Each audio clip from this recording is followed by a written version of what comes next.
You know, up until the coronavirus, the millennial generation was the largest pandemic the world had ever seen. And the list of symptoms is longer than a walk to Mordor. If you have a useless college degree, live at home in your 30s, believe all wahmen, always have an excuse for your failures, and think Bernie Sanders actually has good ideas, I got bad news for you. You've caught the stupid, and it's probably terminal. Weh? Luckily, there's a cure. Pick up How Not to Become a Millennial, a salvation guide for Generation Z, and vaccinate yourself against the soy. A link is in the description.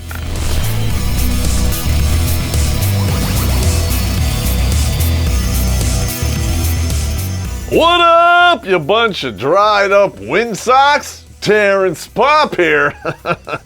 Redonkulas.com. Apparently, when the world is ending, women are the most affected. I'm a 38-year-old single woman, and coronavirus has ruined my plan to have kids. I'm gonna ask you a perfectly legitimate question here. What the hell have you been doing for the past 2 decades?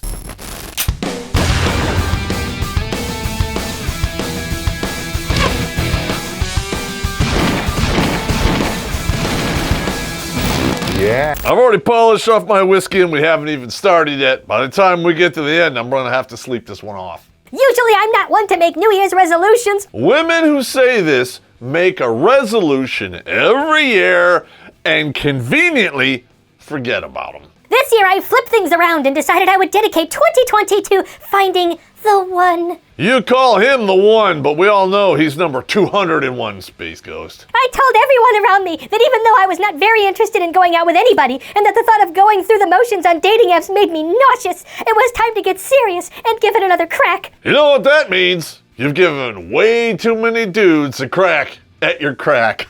Screen 5. Normally, you have to let these ladies talk for a long time before they tell on themselves. But the real stupid or crazy ones do it from the beginning. Because they're so stupid, they think you are as dumb as they are. My method of leaving my marital status up to a que sera attitude clearly was not working, considering I'd never dated anyone for longer than a handful of months. Whoa! Shocker.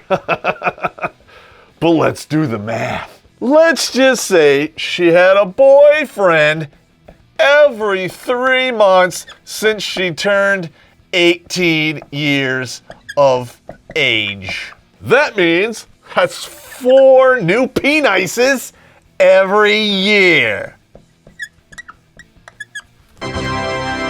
And this doesn't even include all the flings in between. And getting back in the dating game was not solely motivated by wanting to find marital bliss, but rather by a very strong desire to start a family. So what you're saying is you want to have the family without the marital bliss, which means you're setting the groundwork for a divorce. Screen 5. Either that, or you just want to become a single mother, and I made whole videos about that subject. Links in the description. I turned 38 in February, and it's foolishly taken me this long to realize that I'm living with a biological clock that is ticking impatiently, and that I should probably do something about it. You should have done something about that problem 10 years ago, when somebody actually gave a shit. Man, that's just mean. That's mean, man. But then the world turned upside down. What? Everything looks perfectly normal, even when I'm drunk. I don't know what you're talking about. As the coronavirus pandemic swept the globe, mingling with anyone outside of your household suddenly became forbidden, let alone going for drinks with a random stranger to figure out whether he could be your future baby daddy. I know what you're talking about. Rando. First Blood 2. Winning? No. Between the ages of 18 and 28, there was no goalie in the net. Both defensemen were in the penalty box doing majors. It was a 5-on-3 game. Anyone could score. At 38, it's the ring toss game at the carnival. It's next to impossible to win. The panic and devastation I felt when I realized I was now at least 12 to 18 months away from starting a family hit me like a ton of bricks. Whoa! That time hack is crazy compressed. What is this, Back to the Future? All the dudes that watch this channel know it takes a minimum of 24 months just to figure out if you're crazy or not. you shouldn't even be thinking about writing a check against it or moving in until well beyond 36 months. So you want to start a family in 12. That's 90 days to slip one by the goalie. Holy shit, you are crazy. 2020 was going to be my year. I'd overcome hardships to get to a fantastic place mental health-wise, and I felt emotionally ready to take on a relationship. But now I felt terrified and defeated. So let me get this straight. You've had 20 years of unrestrained fertility, but it's the last 3 months that really put a wrench in your plans. Space Ghost, I need a drink. As I emotionally chowed into my lockdown supply of chocolate. By that, I'm assuming it's all the exotics that live in your building, right? Screen 5, just get dark in here. I'm out of here. I did the maths. Social distancing rules could be enforced for many more months, which would delay me meeting and vetting potential partners. I want you to meet my buddy, Chad Thundercock, and his adopted brother, Tyrone. And if you're really feeling suicidal, why don't you go with Mohammed? Space Ghost. But I know I'm not going to just walk out of lockdown and find the one immediately. Why bother? Given your age and sexual past, you couldn't bond with crazy glue. Dating and relationships take time to develop, and that's long before you even know whether you might want to start a family with someone. Holy crap, it's kind of like you're 20 years too late for that kind of knowledge. But who the hell am I? I'm just an old drunk grunt. At my age, time is of the essence when it comes not only to fertility, but my chances of having a healthy pregnancy and embryo. Time was of the essence 3 years ago, baby. Would you guys eat an omelet from eggs that sat in a dirty old fridge for 38 years? I'm just asking for a friend. It doesn't matter how good the cheese is, especially when there's 200 sausages secreting it. Oh, God. Ugh. A worldwide pandemic has shut down the borders, and people won't stop listening to the lamestream media. They're eating people. What do you expect us to do? It's their culture! You want zombies? That's how you get zombies. Brett William Mauser's Red Days gives us a disemboweled world where the end is nigh and the characters are high. You want to give them the right to vote? It's a right provided to them by the Queen! Fuck her, she's a whore. Still more trustworthy than CNN. Click on the link in the description and stream Red Days for free on Amazon today. Winning? No. Contrary to popular belief, fertility does not fall off a cliff after the age of 35. Yes, it does, and you're about to prove yourself wrong. Women under 30 have about a 25% chance of getting pregnant naturally during each cycle. That drops to 20% for women over 30. Wait for it, gentlemen. The truth bomb is about to drop. By the time a woman hits 40, it drops to less than 5%. Boom! There you go! You know, if you sucked penis half as hard as you suck at math, you'd have 4 kids by now. There are also greater health risks for myself and the embryo if I conceive in my 40s. I heard all about that, getting down with the syndrome.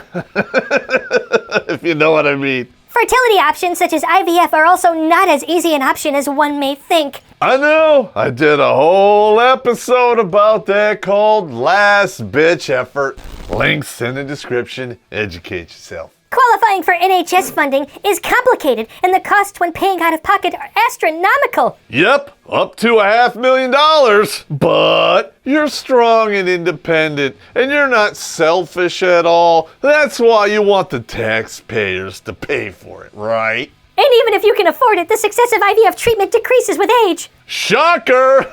You should have seen that one coming. No pun intended. All over your face, neck, back, and thighs. And if you were smart, you would have used a little of that 10 years ago to solve this problem right now. This fills me with a sense of regret, and I wish I'd taken all of this more seriously when things could have been easier for me. All you're really telling me now is you're finally realizing, now that the game is over, feminism has lied to you. Until this wrecking ball of realization hit me, I didn't think coronavirus would impact me much at all because of my privilege. Here we go!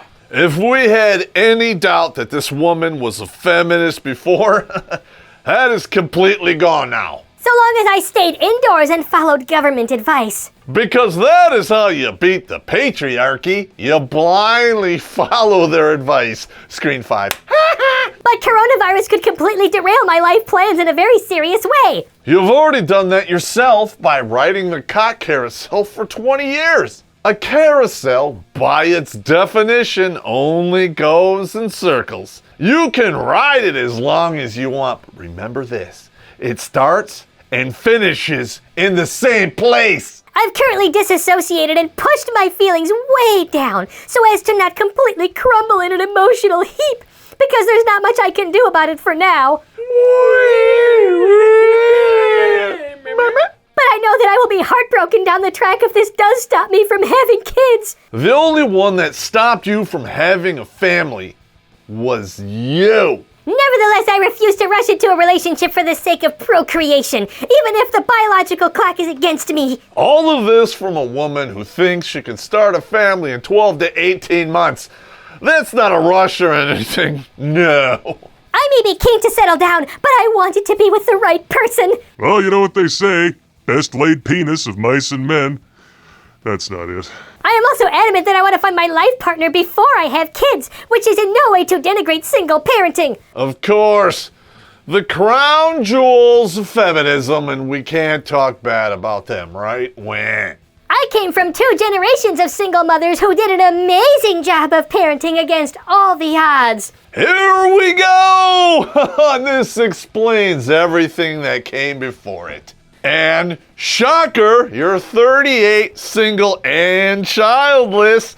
Who could have saw that coming? And not for nothing, baby, you can lie to yourself all you want, but you can't lie to me. You know for a fact these wahmen screwed you up beyond repair.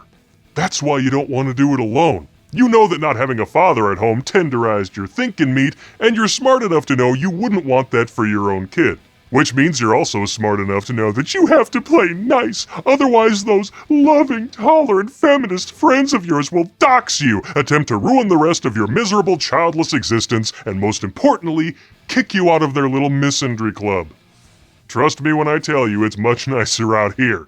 And for one thing, the air is fresher. It doesn't smell like an aquarium full of used tampons floating in curdled DNA. Now I'm picturing it.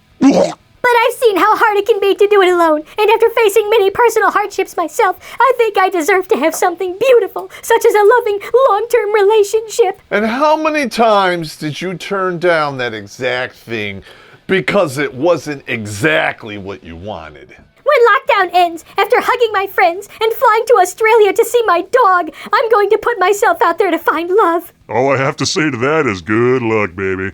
You enjoy that trip to Australia to see your dog.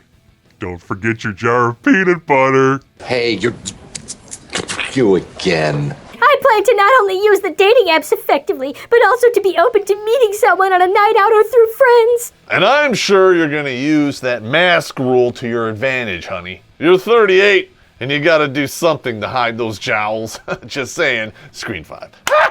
Until then, I'm going to re-download the apps and try some old-fashioned courtship until we can meet face to face. Maybe I'm a little fuzzy on this whole thing, but how exactly does sending photos of your worn-out sperm receptacle on Tinder qualify as old-fashioned courtship? You could have got some courtship in your 20s because that's when it's supposed to happen. But you ran the clock. You're 38. The game is over. All that's left is pickup games, and nobody cares or bets on those. Developing a relationship strictly online can't be so hard, right? Are you kidding me?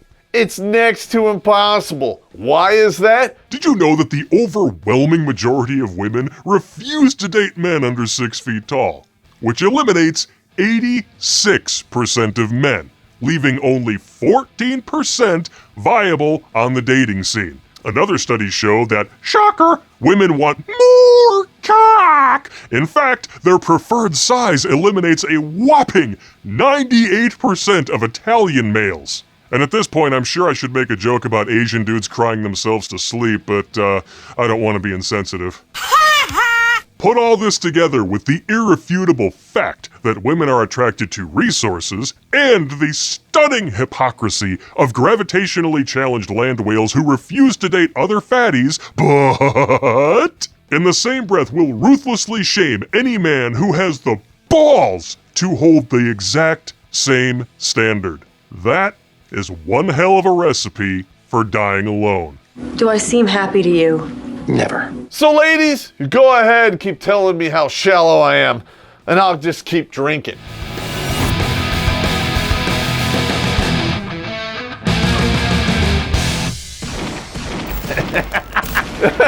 So I remember that when you realize, like, oh, my parents are shagging. Oh, God. I feel dirty. You know, I'd come back, my dad would be in a good mood. Hey, how you doing? This is so nasty, I'm gonna go take a shower. I remember that, walking in the room like, I feel so dirty. What the fuck? I have to take a shower. I'm just saying.